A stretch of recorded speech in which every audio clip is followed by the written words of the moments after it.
Hola a todos, ¿cómo están? Muy buenas tardes. Gracias por acompañarnos en un nuevo capítulo de Construyendo Raíces, la entrevista de la Sociedad Nacional Forestal, donde tratamos de traer a ustedes voces importantes de nuestro sector para hablar de distintas áreas de este y conversar, ¿no es cierto?, generar debates. Y para el capítulo de hoy tenemos nada más ni nada menos que a don Fernando Santibáñez Quesada. Don Fernando, ¿cómo está usted? Muy bien, Guido, y muy agradecido de que podamos tener la oportunidad de tener esta conversación. No, muchísimas gracias a usted por sumarse a esta instancia. Primero que todo, don Fernando, presentarlo.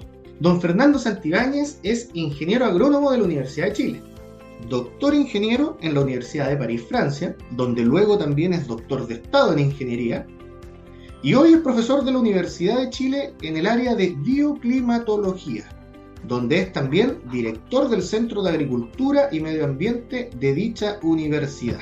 ¿Estamos bien, don Fernando? Está muy bien, sí.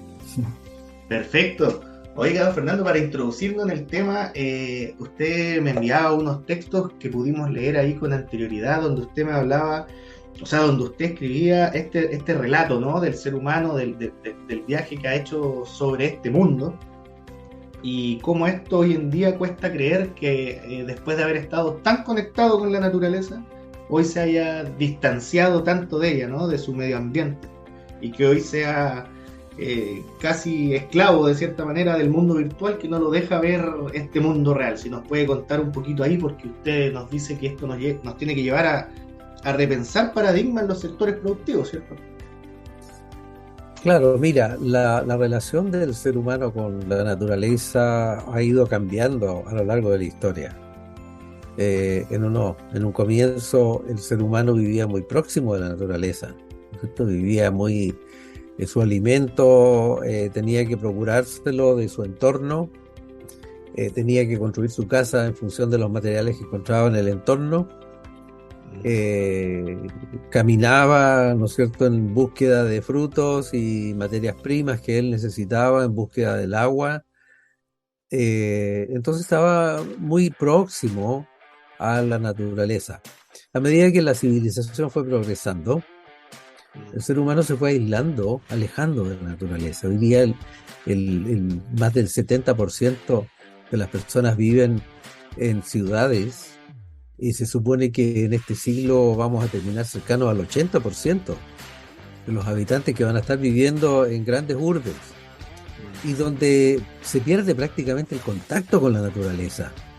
Los niños son criados en un ambiente completamente artificial, en Sí. que muchas veces no tienen la ocasión de conocer los ambientes naturales, ¿no es cierto? Nunca han estado en un bosque, nunca han estado en un lago, algunos ni siquiera han estado en el mar. Mm. Por lo tanto, lo que no se conoce no se valora ni se aprecia, ¿no es cierto? Y eso es un fenómeno transversal hoy día, el desapego del ser humano hacia la naturaleza en un alto porcentaje de la población. Por lo tanto, ahí es donde, como esto es irreversible, la urbanización de la sociedad es irreversible, entonces ahí es donde la educación debe recoger eh, esta tarea de mantener la vinculación espiritual entre el ser humano y su planeta, el ser humano y su naturaleza, que el ser humano entienda que está sustentado, su existencia está sustentada, ¿no es cierto?, por otros seres vivos Mm. que también coexisten con él en el mismo planeta y por unos sistemas naturales, ¿no es cierto?, llamados ríos, lagos, cuencas, ¿no es cierto?, atmósfera, que también son esencial para su sustento. Y por lo tanto, la educación tiene esa enorme tarea hoy día que no ha asumido, ¿no es cierto?, no la ha asumido, y es por eso que estamos teniendo los problemas que tenemos, en que el ser humano se distancia cada vez más de su entorno, se despreocupa, no exige soluciones a los problemas porque tampoco los conoce los problemas, ¿no es cierto?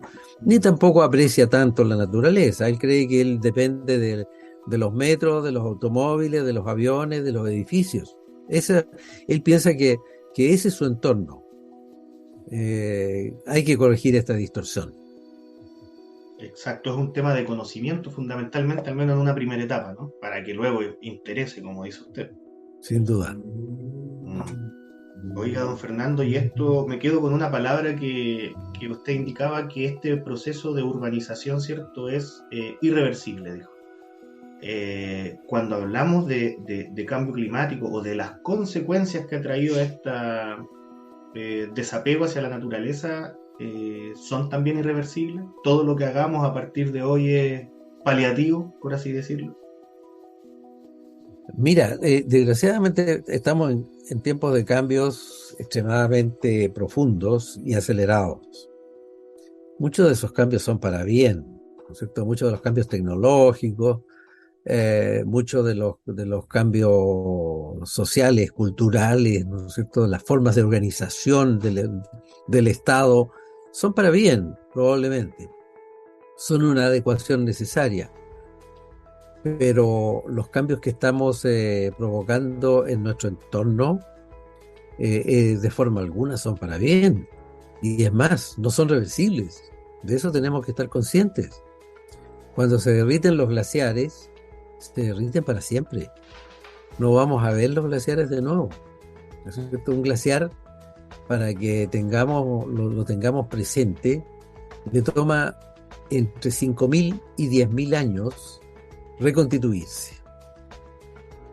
Es decir, si nosotros cambiamos el clima y el clima se calienta y eso hace que se derritan los glaciares, si mañana volviéramos al clima inicial más fresco, se iniciaría un proceso de reconstitución de los glaciares, pero tendríamos que esperar 5.000 años como mínimo para volver a empezar a ver los glaciares que teníamos a principios, ¿no es cierto?, del siglo pasado.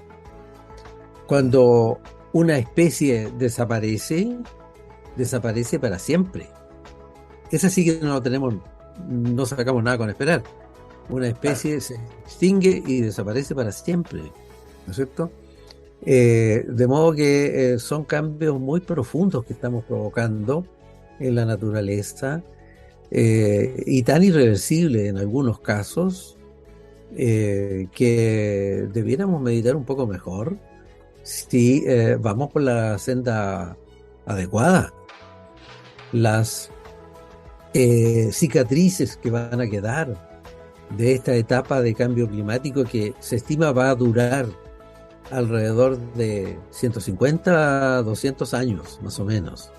O sea, este cambio climático que estamos hablando ahora, no lo vamos a detener hasta por lo menos 200 años más. O sea que en el mejor de los casos, en 200 años más, podríamos recuperar el clima de la Tierra de los años 1900, ¿no es cierto? Pero van a quedar atrás especies que se extinguieron, glaciares que desaparecieron, lagos que se secaron, ¿no es cierto? Cadenas tróficas que se desarmaron, ecosistemas que se desarmaron, ¿no es cierto?, y que no se van a reconstituir. Por lo tanto, eso va a ser imborrable. Van a quedar huellas imborrables de esta aventura del ser humano de haber cambiado durante 2 siglos el clima de su propio planeta. Esto debiera llevarnos a meditar muy profundamente qué es lo que estamos haciendo mal, qué es lo que simplemente no estamos haciendo y debiéramos hacer, y cómo valoramos nuestro entorno. Tal cual, don Fernando. Hablando de justamente como dice usted, que esto es sumamente concreto, que los cambios los vamos a ver y van a quedar con nosotros. O sea, este cambio climático, ¿hasta qué punto, o así en materias concretas, es una amenaza para Chile? O sea, si lo queremos aterrizar en nuestro país, en nuestro continente, ¿qué es lo que nos espera? Mira, el cambio climático es un cambio multisistémico. Es decir, no es que solo cambia la temperatura, ¿cierto? Cada vez que la temperatura del planeta cambia el sistema de vientos, cambia la posición de los centros de alta y baja presión, los ciclones y los anticiclones, ¿no es cierto?, que son los que provocan los desiertos. Cambia los regímenes de precipitación, la cantidad, la intensidad de la lluvia. Cambian el comportamiento de fenómenos extremos, como son las tormentas, ¿no es cierto? El granizo aparece donde antes no ocurría, y donde ocurría se intensifica, ¿no es cierto?, y se hace extremadamente amenazante. De modo entonces que las amenazas vienen desde muchas variables que cambian, y ahí nos empezamos a dar cuenta lo frágil que es nuestra dependencia de nuestro entorno.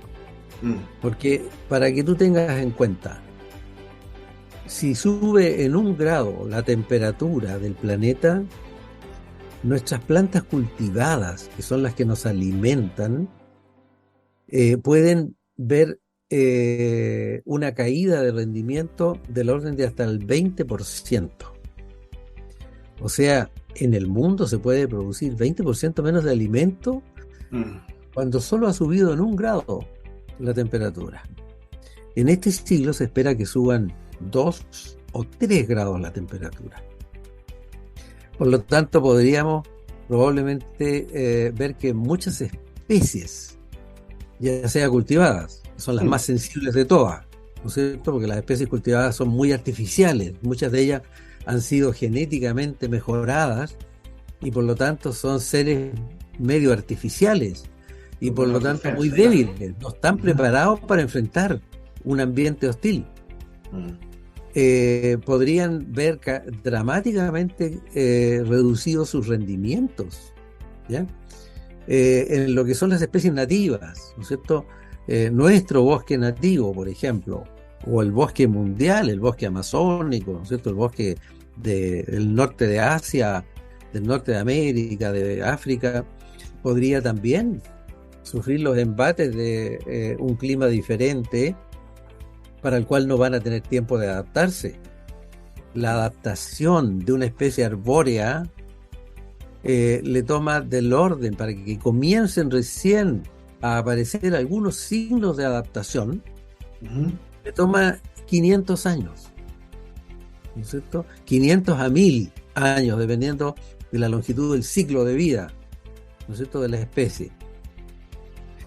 Por lo tanto, no van a tener tiempo de adaptarse a una nueva condición climática, por lo tanto van a iniciar un periodo de regresión, van a empezar primero que nada a tener problemas de reproducción, muchas especies, ¿no es cierto? No se van a reproducir, simplemente porque va a fracasar la polinización, porque van a abortar los embriones, ¿no es cierto? O simplemente porque no van a poder germinar, ¿no es cierto?, las semillas. Luego de eso empieza un decaimiento en la producción de biomasa. Empieza a producir menos biomasa, o sea, los árboles ya adultos se debilitan, ¿no es cierto? Y empieza a perderse cobertura vegetal y empieza la regresión simplemente hasta que puede terminar hasta en la desaparición de algunas especies. Bueno, todo eso nos puede pasar como país, ¿no es cierto? Nos puede ser que tengamos problemas de conservación de nuestras especies, muchas de ellas endémicas. Nosotros tenemos una gran cantidad de especies. Chile, tenemos que recordar que es el país que tiene el mayor endemismo de toda América. Chile no es un país megadiverso, como lo es México, Ecuador, ¿no es cierto?, Centroamérica, ni Colombia, ni menos Brasil. Pero sí tenemos algo a nuestro favor, que tiene un endemismo muy elevado, o sea, las especies que viven en nuestro territorio, en una alta proporción, del orden de un 50%, son de este territorio. Claro. ¿No es cierto? Por lo tanto, son endémicas, ¿ya? O nativas. Bueno, podemos perder una buena parte de este patrimonio.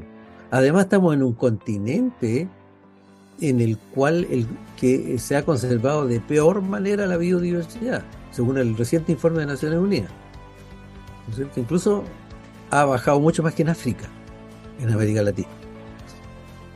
Entonces, uno de los impactos serios del cambio climático puede ser la amenaza que representa para nuestro patrimonio viviente, para nuestros bosques, nuestra vegetación en general.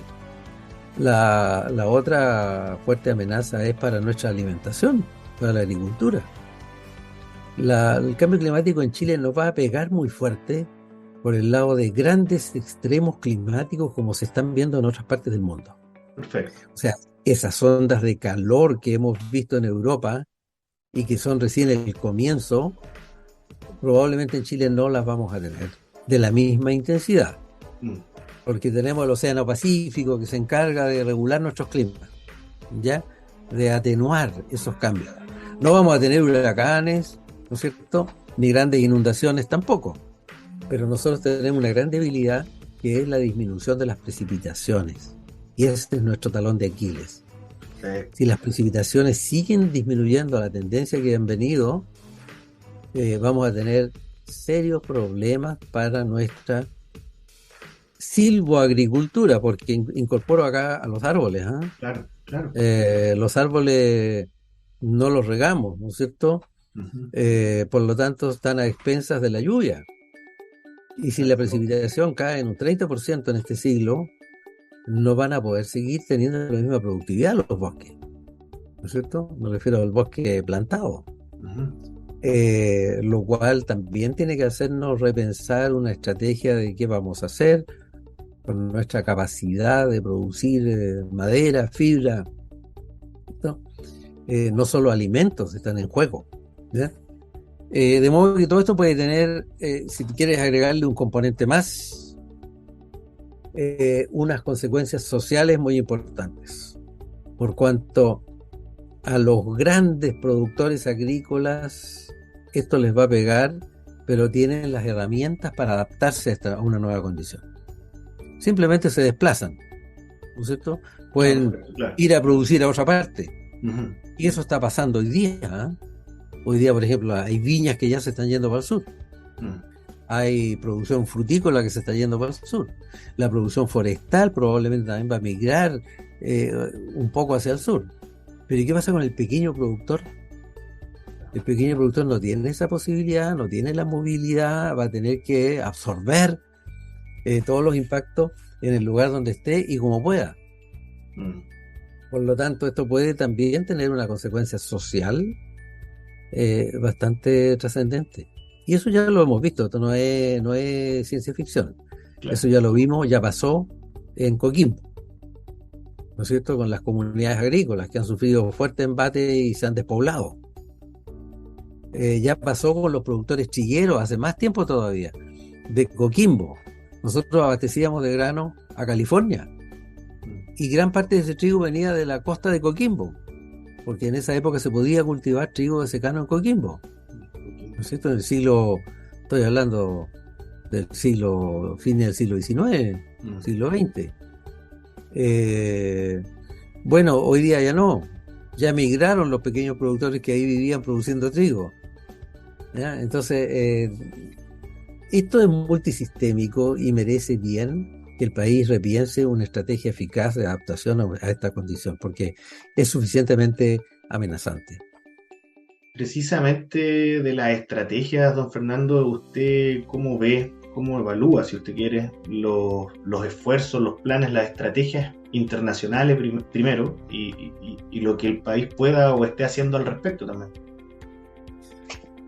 Claro, mira, bueno, hay mucha actividad, ¿no es cierto? Mucha acción internacional al alero de los organismos de Naciones Unidas, de la Convención de Cambio Climático, la Convención de Desertificación. Se hacen las COP, ¿no es cierto?, donde concurren todas las partes, todos los países. Pero hasta ahora llevamos 26 COPs. Y la verdad es que la atmósfera terrestre no se ha dado cuenta de que hay 26 COPs, ¿no es cierto? La atmósfera terrestre sigue mostrando cambio casi sin variación, a una tasa constante. Sigue aumentando el CO2 de la atmósfera, igual, incluso acelerándose. La temperatura sigue subiendo, los regímenes de lluvia siguen variando en todo el mundo, se están poniendo más agresivos, ¿no es cierto? las sequías se ponen más extremas, ¿eh?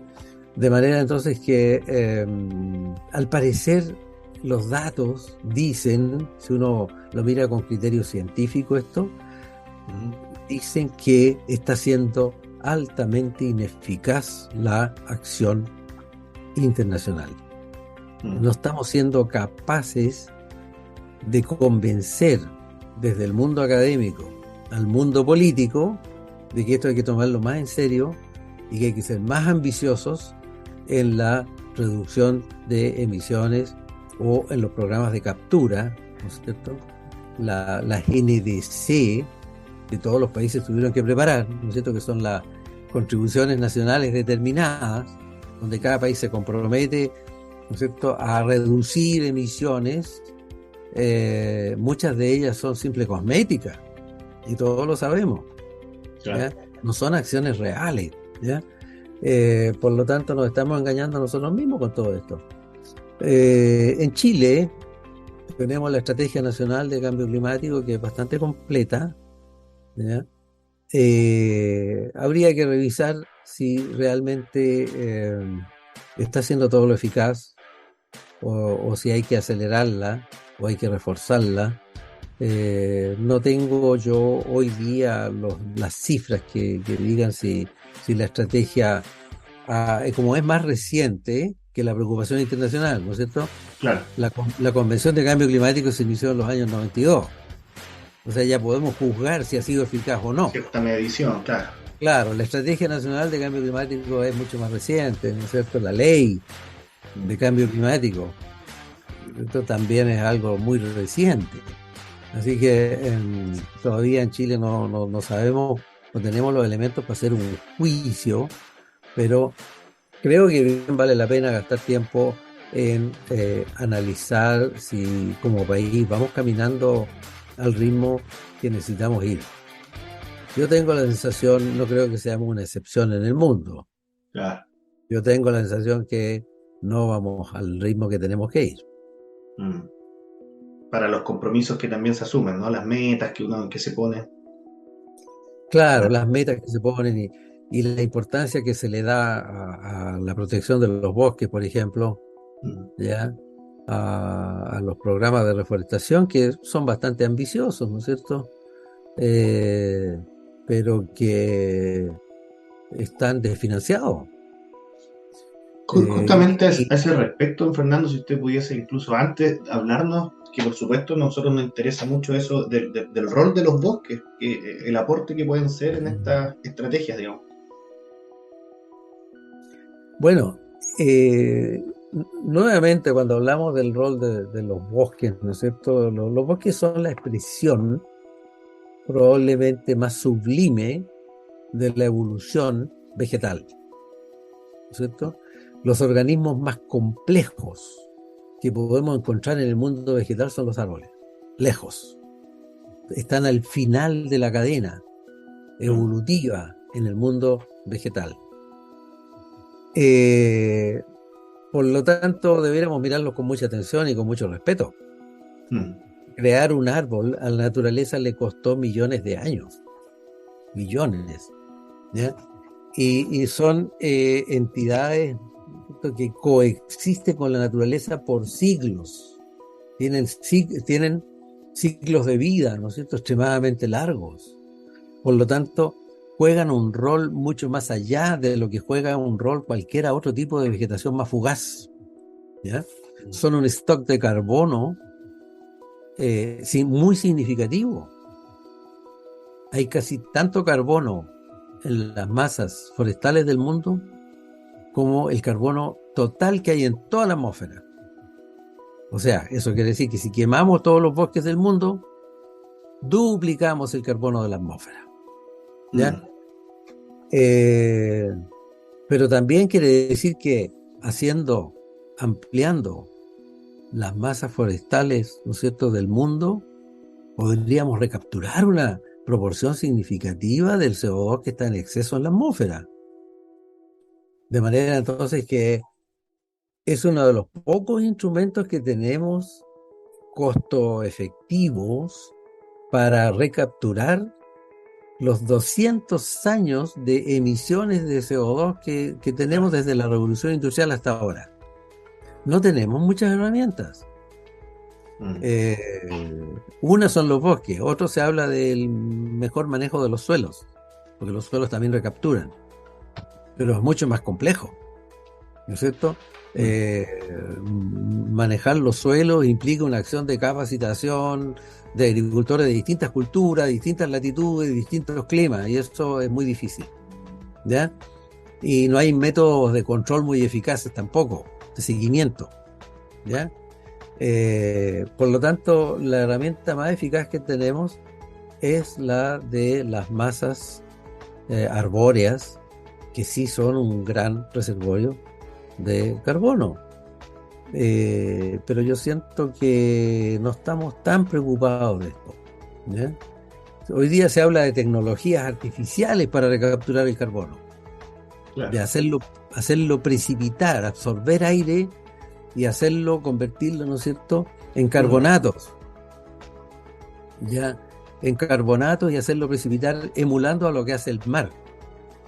El mar es un capturador de carbono también, que está perdiendo su capacidad de captura, porque lo estamos acidificando, ¿ya? Perfecto. Pero lo que hace el mar es precisamente captura el carbono, se disuelve el CO2 en el agua, y luego, ¿no es cierto?, reacciona, es reducido y por lo tanto convertido en ácidos, ¿ya? Y luego después en carbonato, ¿ya?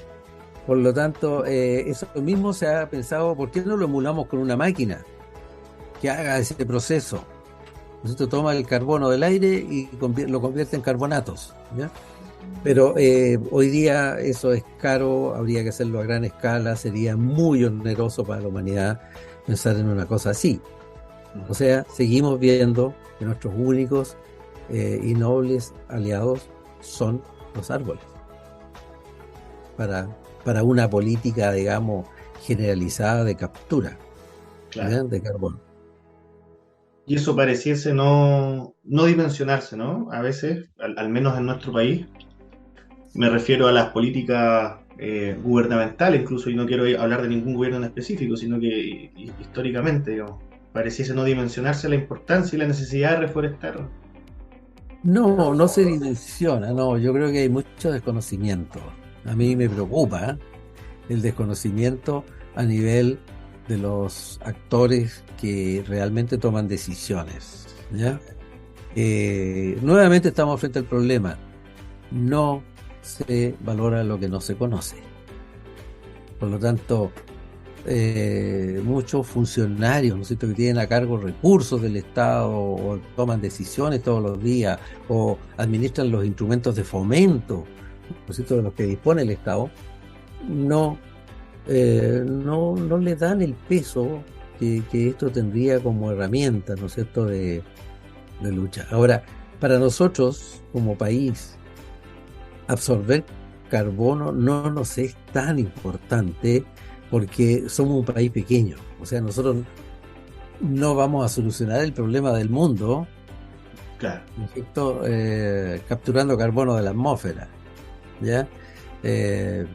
Pero sí podemos primero beneficiarnos con la imagen que representa ser un país que está haciendo un esfuerzo significativo en la materia, casi contribuyendo, ¿no es cierto?, al problema mundial, contribuyendo positivamente, aparte de todos los efectos positivos del bosque, que no son solo capturar carbono, Claro. ¿no es cierto?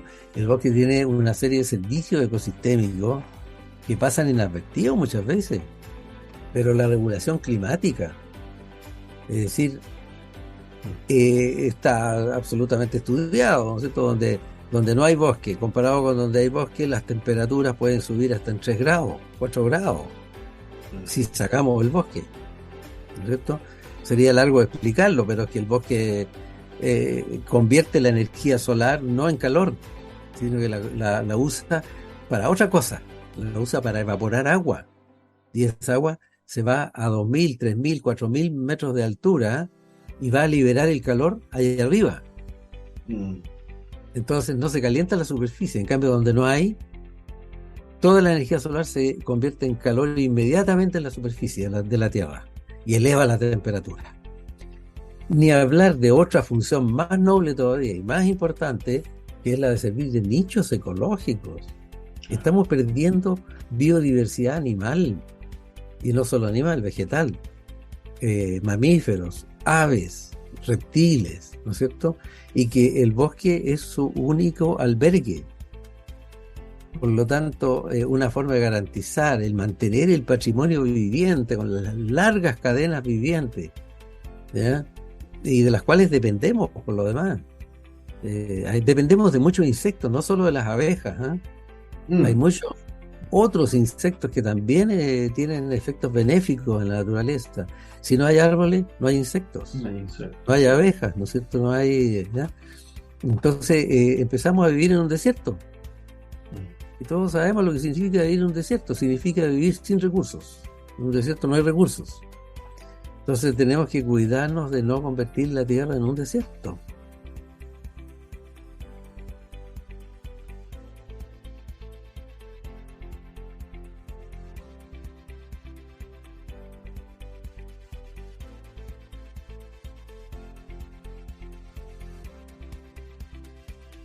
Oiga, don Fernando, y ahí usted mencionó el tema de la biodiversidad y me quedé con algo que dijo en una respuesta anterior, que me llamó la atención, que se pierde más biodiversidad en América Latina incluso que en África. Eso más o menos a qué responde. Me asombró, digamos. Mira, eso responde a que, bueno, en los países desarrollados, América, Europa, ya hay una conciencia y hay recursos suficientes como para poder proteger la biodiversidad de una forma más eficaz. Por eso que ellos están mucho mejores que nosotros en materia de pérdida de diversidad, de protección de la biodiversidad, ¿ya? O sea, van a perder menos especies durante este siglo que nosotros. Hay más regulaciones también y que funcionan, capacidad de fiscalización y que funcionan. En los países muy poco desarrollados, caso de África, la presión sobre los recursos naturales no es tan grande, porque están poco industrializados. Ah, perfecto. Entonces, hay menos contaminación en algunas partes, hay mucha contaminación urbana, Claro. pero no en el campo, no como nosotros que tenemos, ¿no es cierto?, muchas plantas termoeléctricas, ¿no es cierto?, mucha agricultura y contaminamos las aguas con fertilizantes, ¿no es cierto? Hay una actividad económica más lenta y por lo tanto degradan menos, extinguen menos especies. Nosotros estamos al medio. Somos países en vías de desarrollo, ¿no es cierto?, donde con una minería, una agricultura, una industria creciente que presiona a los recursos naturales y con falta de regulaciones, falta de inversión, ¿no es cierto? Por lo tanto, nosotros tenemos el peor resultado. América en general, se calcula que más del 90% de las especies se van a perder este siglo, aquí en América. El continente que está peor, con las peores proyecciones, ¿ya? Entonces ahí de nuevo uno se remite a la necesidad de acciones de protección de los bosques, de la vegetación nativa en general, de los ecosistemas nativos, sobre todo que se suma a la acción humana en este siglo un cambio climático que se va a potenciar, ¿no es cierto?, como factor de amenaza para el patrimonio viviente. Entonces nosotros debiéramos reaccionar, eso no lo vamos a poder controlar, ¿no es cierto?, porque es un factor externo, global. Probablemente sí debiéramos nosotros identificar con precisión qué es lo más amenazado, qué es lo que más queremos conservar, qué es lo que consideramos más valioso, ¿no es cierto? Tarea muy difícil, o sea, difícil saber si el alerce, ¿no es cierto?, vale más que el espino. a primera, así, en una primera reacción uno diría sí, el Todos alerce, dirían, claro. con lo que representa, pero no sabemos, capaz que del espino salga el remedio para el cáncer en el futuro. Mm. No hay que mirar a ninguna especie, en menos en este mundo, porque de la especie más insignificante puede salir, ¿no es cierto? Muchas veces la solución a un problema que no ni sabemos que existe esa solución. Como la Por lo tanto, vacuna COVID del Quillay. claro, o una vacuna contra el cáncer o qué sé yo. Por Mm. lo tanto, todas las especies son importantes. Entonces, si el ser humano está ocupando los espacios, porque estamos construyendo, estamos haciendo caminos, aeropuertos, estamos contaminando por todos lados, el ser humano está presionando a muchas especies, animales y vegetales. El cambio climático se viene a sumar a eso. Nos está diciendo, me voy a aliar con ustedes para hacerle más difícil la vida todavía Ah, a claro. plantas, animales, ecosistemas, para que los borremos de la faz del planeta lo antes posible. Mm. Entonces ahí es donde debiéramos reaccionar nosotros, primero para bajar la presión humana, que es lo único que podemos bajar. Cambio Mm. climático no podemos hacer nada. Y debiéramos pensar en protección. Muchas especies van a requerir protección asistida, por lo menos para conservar el germoplasma para los próximos 200 años, cuando hayamos estabilizado el clima terrestre, ¿no es cierto? Poder conservar germoplasma. O sea, de alguna manera vamos a tener que reeditar el arca de Noé, pero ahora ya no va a ser un arca, porque tampoco va a ser un diluvio, ¿no es cierto? Sino que probablemente tengamos que hacer parques de protección de la biodiversidad, ¿no es cierto? Grandes jardines botánicos, por decirlo de alguna Mm. manera, ¿no es cierto? Donde ahí podamos intensificar, son como la UTI o la UCI del mundo viviente. Ahí podamos intensificar los cuidados, ¿no es cierto?, para impedir que se nos muera el paciente y para esperar que llegue el remedio. ¿Cuál es el remedio? De verdad, que volvamos atrás este cambio climático, pero es un remedio o un tratamiento que tiene que durar 200 años, como te decía. En 200 años se nos puede morir el paciente fácilmente. Entonces necesitamos realmente una acción eficaz en esta materia y necesitamos pensar más el futuro. No estamos acostumbrados a eso. No, no estamos acostumbrados. De La hecho, como política que... piensa a 4 años, Exacto. a 3 años, y estos problemas no entran en esa escala de tiempo. Por lo tanto, están fuera, ¿no es cierto? Necesitamos aprender a pensar en los problemas de 30 años, de 50 años y de 100 años, porque el país no se acaba con esta generación. El país también es para los nietos, bisnietos, tataranietos, ¿no es cierto? Y tenemos que ser responsables.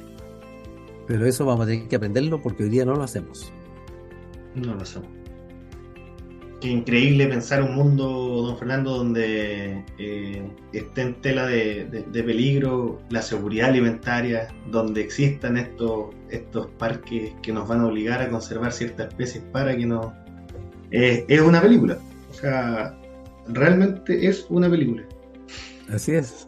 Oiga, don Fernando, perdón, y usted, otro tema que había dicho que me gustó harto también, porque dijo, bueno, Chile es un país chico y no necesita hacer, o sea, no es que no necesite, los cambios que haga no van a mover la aguja mundial, evidentemente, pero eso no por eso no los vamos a dejar de hacer, o no nos corresponde hacer, incluso a manera de motivar al resto, de ser un ejemplo, de decir que las cosas sí son posibles. Y de esa misma manera, a veces, no sé, o sea, Chile no puede esperar que lo haga todo Estados Unidos y China, y quizás las personas tampoco pueden esperar que lo haga todo el Estado o el resto, las instituciones. Ahí, ¿cuál es el mensaje? O sea, hacia la ciudadanía, hacia las personas comunes y corrientes. Que necesitamos una nueva cultura política, una nueva cultura, ¿no es cierto?, urbana, un nuevo código de convivencia con la naturaleza, ¿no es cierto?, hecho de pequeñísimas cosas que, como tú bien dices, no van a mover la aguja. Nosotros no vamos a solucionar el problema del cambio climático mundial subiéndonos a la bicicleta, por ejemplo. claro. No se va a notar, nadie se va a dar cuenta en el mundo que los chilenos andan en bicicleta y no en bus, no en auto, ¿no es cierto? Pero sí, eso nos va a dar fortaleza para exigir que el mundo se suba a la bicicleta, ¿no es cierto? Y que el Buenísimo. mundo sea responsable. Uno para pedir tiene que demostrar de que uno cumplió. Si uno quiere pedir cumplimiento de los demás, ¿no es cierto? Uno tiene que cumplir primero, ¿ya? Tenemos que hacer un esfuerzo de reforestación, 100.000, 200.000, ojalá 1 millón de hectáreas más, ojalá 2 millones de hectáreas más, ¿no es cierto?, en las próximas décadas. Sí, ¿va a cambiar eso el clima del mundo? ¿Va a arreglar el problema? Casi nada. Se va a notar muy poco. Pero Chile ganaría una posición moral tremenda, con una fortaleza que no solo nos pone en buena posición en los foros internacionales para golpear la mesa, sino además como país exportador nos deja una muy buena entrada, ¿no es cierto?, de ser un país que ofrece sus productos, ¿no es cierto?, pero de una manera responsable. Lo está Claro. produciendo con un sentido de responsabilidad que es raramente visto. Entonces, esta es una inversión que hay que hacer. Es una inversión que se rentabiliza, pero insospechadamente. Mm, Los planes de reforestación, los planes de conservación de ecosistemas, ¿no es cierto?, los planes de protección, de conservación asistida incluso, ¿ya? mm. Como los que está haciendo nuestro colega Roberto Ipinza, ¿no es cierto?, que, Claro. eh, que tiene una iniciativa maravillosa. Con Raulí Eh, claro, y con Araucaria. y con Eh, Araucaria. claro, Araucaria. Son programas que están marcando una senda y que probablemente van a tener que ser extendidos a muchas especies más. No vamos a poder salvar algunos ecosistemas, ¿eh? Porque no podemos conservar un ecosistema completo. No lo podemos defender el ecosistema completo, ¿no es cierto? El bosque esclerófilo. Claro. Pero sí podemos conservar especies del bosque esclerófilo. ¿No es cierto? Podemos conservar, si tuviese, ¿no es cierto?, el boldo, si estuviese amenazado, lo podemos conservar, el maitén lo podemos conservar, en fin, de una manera que podamos traspasarle a nuestros descendientes el material genético, ¿no es cierto?, y no traspasarle una foto de algo que alguna vez existió en la Tierra, Mm, ¿no es cierto? Y decirle, mira, nosotros fuimos los últimos en ver esto, ustedes ya no lo van a ver, ¿no es cierto? Creo que es lo más irresponsable que se puede hacer aquello. En la medida que tengamos la posibilidad de hacer otra cosa, es mejor hacer algo, ¿no es cierto?, que no nos obligue a pasarle un álbum de fotos nada más de qué especies animales habían en la Tierra y que ahora ya no están, qué especies vegetales, ¿no es cierto? Y en Chile tenemos numerosos ejemplos, pues, de especies que ya simplemente no están, y ya no están. ya desaparecieron. Entonces eso hay que cortar esa cadena perversa. Don Fernando, vamos terminando esta interesante conversación y usted ya ha ido, en sus distintas respuestas ya nos ha ido contando bastantes medidas que se pueden y que deberían hacerse, ¿no?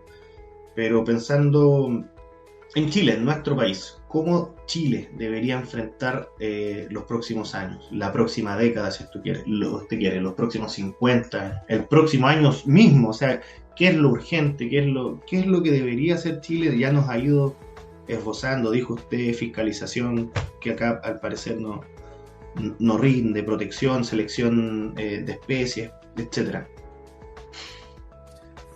Mira, hay varios frentes, pues, Uh-huh. varios frentes. Uno, el primero, dos, yo diría, nada se puede hacer en la vida humana sin capacitación, ¿no es cierto? Si yo quiero lograr algo, puedo tener muy buenas ideas y muy buenos instrumentos, pero si no tengo al ser humano ni motivado, ni capacitado para hacer uso de los instrumentos, es nada, ¿no es Ahí cierto? queda. Es humo nada más. Por lo tanto, capacitación. Yo creo que eso es fundamental. Y el cambio climático es un tema que para mucha gente es como ajeno. Uno siente dicen, no, es que es algo que ocurre y que yo no me afecta a mí o yo busco la manera de adaptarme yo. Claro, el ser urbano dice, bueno, tendré que tomar las providencias para que no se me vuele el techo de mi casa si el viento aumenta, tendré que cuidar más la aislación térmica, en fin, cuidar un poquito más el agua, pero en realidad no Mm, lo ven como un problema de que el cambio climático está afectando a todo su entorno, no solo a él, a su confort personal, ni a la seguridad de su casa. Esto está afectando la cadena desde el inicio, la cadena de producción de materias primas, de alimentos, de la propia agua que le llega a su casa, ¿no es cierto? Y mm, está cortando la cadena el cambio climático y por lo tanto me va a llegar por una vía, ¿no es cierto?, que se llama escasez de recursos, desequilibrios ambientales, encarecimiento de las materias primas y de los alimentos sobre todo, ¿ya? Se calcula que en este siglo mm, la escasez de alimentos podría encarecer los alimentos fuertemente. ¿Y a quién va a golpear eso? mm. A los estratos más pobres de la sociedad que gastan el 50% de su presupuesto en Comida, alimentación, claro. comida. Mm, Entonces, capacitar y junto con capacitar, ¿no es cierto? Yo le llamo capacitar, pero es casi como creación de conciencia, ¿no es cierto? mm, Creación de conciencia. Pero también es capacitación en el sentido de manejar mejor los instrumentos, ¿no es cierto? Manejar mejor la información de parte de quienes toman decisiones, que sepan dar las prioridades donde están, ¿no es cierto? Eh, por lo tanto, hay mucho que capacitar también a los administradores públicos, ¿no es cierto? Tanto locales, ¿no es cierto? A nivel de municipalidades como a nivel central. Capacitar profesores. mm, Los profesores son la herramienta más poderosa que tiene la sociedad para transformar a la sociedad. mm, Cada vez que la sociedad necesita una transformación, ¿no es cierto? Son los profesores. Uno podría decir, no, no es cierto, son los padres, son los hogares. Y siempre estamos ahí. ¿Quién es más importante en la formación de los nuevos ciudadanos? ¿El hogar o la escuela? Uno podría admitir que es el hogar, pero si el hogar no está preparado para aquello, el Estado solo tiene como instrumento la escuela, claro. porque en la escuela el Estado sí puede intervenir, en los hogares no puede intervenir, ¿no es cierto? Por lo Claro. tanto, es por las escuelas que hay que comenzar y por los profesores. Hay que capacitar profesores para que tengan un discurso claro, preciso, concreto, creíble, Mm, que los estudiantes, ¿no es cierto?, lo asimilen de verdad y lo transformen en conductas, ¿ya? Eso es primera etapa. claro. Segunda etapa es iniciar programas pues, de verdad, de protección, de restablecimiento de equilibrio, ¿no es cierto?, de reforestación, de ordenamiento territorial. Vamos a necesitar en el futuro usar mejor el territorio. Mm, Probablemente vamos a tener que preocuparnos del equilibrio que debe haber entre los distintos usos del territorio, ¿no es cierto? ¿Qué rol juega la agricultura? ¿Qué rol juega la silvicultura? ¿Qué rol juega la ciudad? ¿Qué rol juega la infraestructura, los caminos, las áreas de protección, la criósfera? ¿No es cierto? El ciclo hidrológico de esa cuenca, cómo lo mantenemos los equilibrios para que la infiltración de la lluvia, ¿no es cierto?, sea la necesaria para tener napas freáticas estables y mm, no como hoy día, en que las napas freáticas en todo Chile están bajando, están dando signos de estrés, de irse agotando, incluso en Chiloé, mm, ¿ya? Entonces son lujos que no nos podemos seguir permitiendo, de modo alguno. Y todo porque no hemos repensado el territorio, el tipo y la intensidad de uso, ¿no es cierto?, de la tierra. Entonces ahí se necesita una estrategia de cambio climático que de verdad apunte a las prioridades, ¿no es cierto?, que las características de cada región tiene. claro. No es la misma estrategia de adaptación al cambio climático en Chiloé que en Atacama. Son distintas las prioridades, distintos los instrumentos, ¿no es cierto?, distintos los objetivos. Eh, por lo tanto, necesitamos acá una reflexión muy larga, muy extensa, muy adaptada a cada situación eh, local. Y, y después vienen los recursos, pues. Que no sacamos nada con planes, con ideas, y después a la hora de los recursos no están, no llegan. Y es ahí donde viene la disyuntiva que tienen el Estado para adelante, cualquiera sean los gobiernos que vengan. Sí, claro. ¿No es cierto? De decir, ¿en qué vamos a invertir? Yo entiendo las urgencias. Las urgencias son siempre las más atractivas, ¿no es cierto? Pero, ¿y la sustentabilidad? O sea, solucionamos el problema de hoy día, pero nos fundimos mañana. Eso no es responsable. Por otro lado, solucionamos el problema de mañana, pero nos fundimos hoy día. ¿Ya? Tampoco.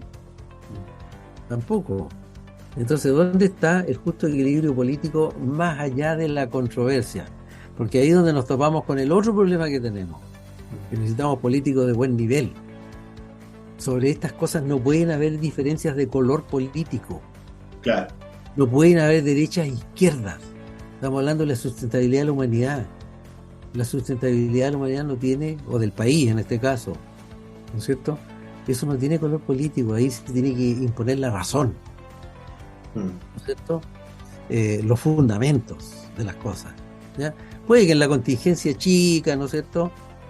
Sí, ahí tenga que haber una solución de un color con una solución de otro color, hay que elegir, a lo mejor una es mejor que la otra, bien, pero cuando hablamos de la sustentabilidad del país en el largo plazo, cada vez, mientras más se alarga el plazo, menos color político tiene, ¿no es cierto? Porque los problemas se van haciendo mucho más globales, ¿ya?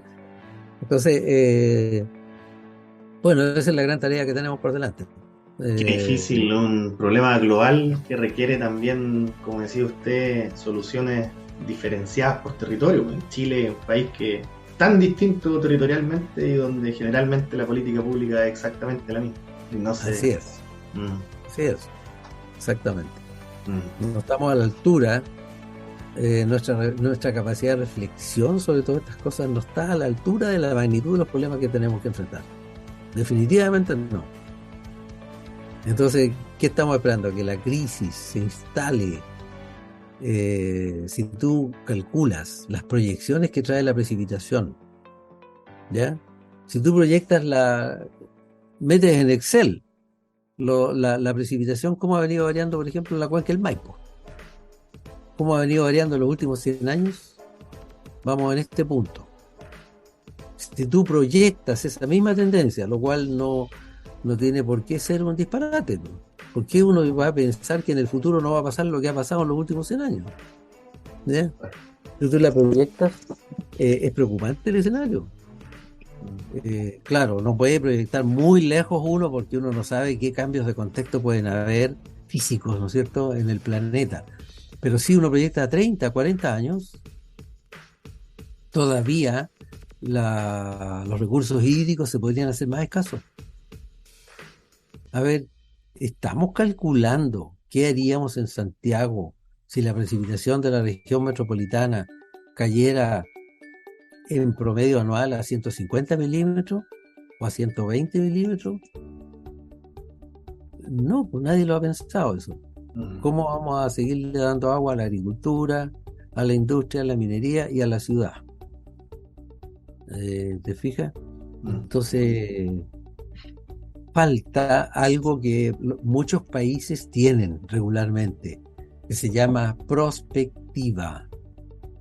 Es grupos de gente pensando y proyectando el futuro, al margen de la contingencia política, sin color político. Esto no tiene por qué tener color político, ¿no? Es mejor que no lo tenga. El color político hay que ponerlo después. Yo no es que esté en contra de la política, ¿no es cierto? No, la política es muy esencial porque es el arte de llevar a la práctica la razón, ¿no es cierto? Y muchas veces la razón, cuando tú la llevas a la práctica, tiene que ser conciliada con la naturaleza de lo que es la realidad. Y eso no es ciencia, eso es política. Claro. Eso que muchas veces los científicos son malos políticos, porque no saben aterrizar las cosas. Y el Mire, político mm, es, es mal científico, porque no sabe muchas veces los fundamentos de las cosas. mm, Bueno, ¿cuándo vamos a conciliar? ¿Cuándo vamos a hacer conversar al mundo de la ciencia con el mundo de la política? Porque ambas cosas son necesarias para buscar soluciones definitivas a las cosas. No mm. sé cuándo, pero hasta ahora estamos fracasando en ese intento. Oiga, don Fernando, un tema tan serio, no, la pregunta puede sonar un poco, eh, pero igual quiero hacérsela. O sea, ¿usted cree que la humanidad logra ganar esta batalla? ¿Es posible? ¿Cómo ve el futuro? Yo creo que sí, pero no sin colapso. Mm, No sin colapso. Ahí se ha instalado en una corriente mundial científica de que el colapso es inevitable. Pero no quiere decir que el colapso acabe con la humanidad, ni de forma alguna. La mm, humanidad por lo demás ha pasado por colapso. Si las guerras mundiales las consideramos colapso, fueron colapsos. mm, Antes también hubo otros colapsos, ¿no es cierto? Cayó el Imperio Romano, ¿no es cierto? Fueron situaciones vinieron las pandemias, ¿no es cierto? En la Edad Media, que mataron millones de personas en un momento en que no había ni antibióticos. Fueron colapsos también. Solo que es preocupante un colapso masivo en un mundo sobrepoblado. Ya no estamos en la Edad Media, en que había 1.000 millones, menos de 1.000 millones de habitantes en todo el mundo. mm, claro. Menos de 1.000 millones, no llegaba a los 1.000 millones. Habían 500 millones de habitantes en todo el mundo. Hoy día vamos a llegar a 10.000 dentro de poco.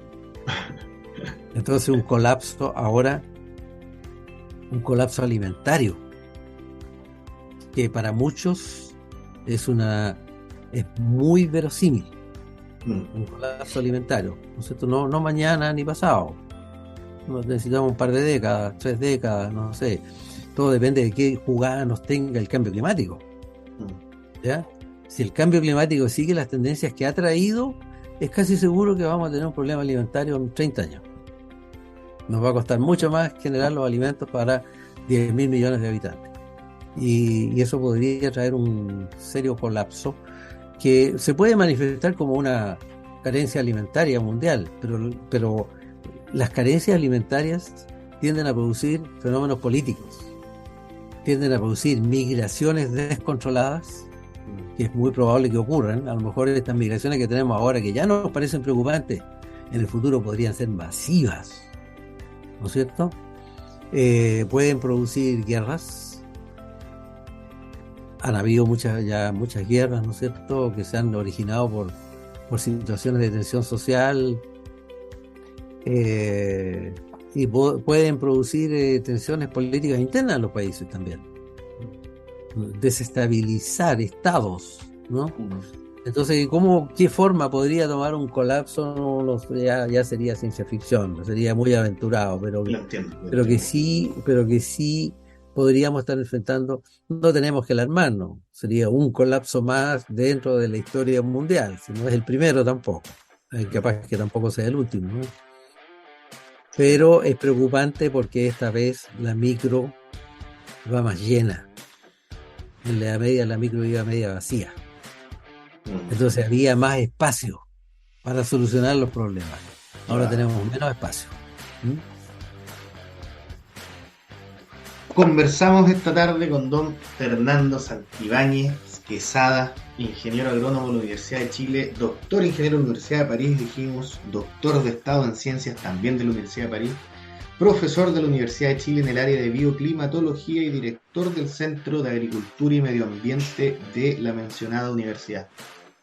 Don Fernando, le agradecemos pero profundamente esta conversación y antes de despedirlo solemos hacer este pequeño espacio que se llama el minuto de confianza, que es donde usted abiertamente tiene un minuto o lo que usted estime necesario para mandarle un mensaje libremente a todos los que nos están escuchando, que como usted sabe son fundamentalmente los socios, adherentes y amigos de la Sociedad Nacional Forestal.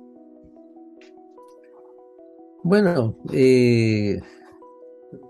quizás que nos ilumine lo mejor de nuestras capacidades para aportar, ¿no es cierto?, en un momento en que la sociedad chilena y mundial, ¿no? Pero nosotros velamos por la cercanía que nos representa la sociedad chilena, ¿no es cierto? Ujú. Podamos aportar a la solución y a la inteligencia de futuro que necesitamos, ¿no es cierto? Desde nuestra humilde posición de cada uno, unos desde la academia, otros, ¿no es cierto?, desde la producción, desde la gestión, ¿no es cierto? Podemos aportar nuestro granito de arena a este análisis, esta discusión, estos pensamientos que necesitamos y que tengamos la capacidad de convicción para que quienes toman decisiones nos escuchen y provoquemos un cambio de rumbo, ¿no es cierto?, en la forma como vamos a ir avanzando al futuro. Me asiste la convicción de que necesitamos un cambio de rumbo. Y para eso Ujú. necesitamos cordura, necesitamos cabeza fría, necesitamos dejar atrás las trincheras, los colores, ¿no es cierto?, de los trajes que visten a las personas. Dejemos a la razón que se imponga, ¿no es cierto? Y pongamos lo mejor de nuestra generosidad en la búsqueda de la solución de un problema tan amenazante como este, que yo con todo soy optimista. Yo creo que en Chile tenemos las capacidades para salir adelante en esto. Don Fernando, se pasó. Tremendo remate para una excelente conversación y nuevamente agradecerle mucho su disposición y su tiempo para conversar con nosotros un ratito largo. Muchas gracias, Muchísimas, Fernando. muchísimas gracias. Nos Nos vemos. vemos, pues, y queda pero cordialmente invitado cuando usted quiera, ¿ah? Si hay otro tema que Sí, quiere cómo poner no, sobre la mesa, nosotros pero felices. cómo no, sí, con mucho gusto. Hasta luego, don Fernando, y hasta luego a todos los que nos acompañaron hoy en el último capítulo de Construyendo Raíces, la entrevista de la Sociedad Nacional Forestal. Hasta una próxima vez. Adiós.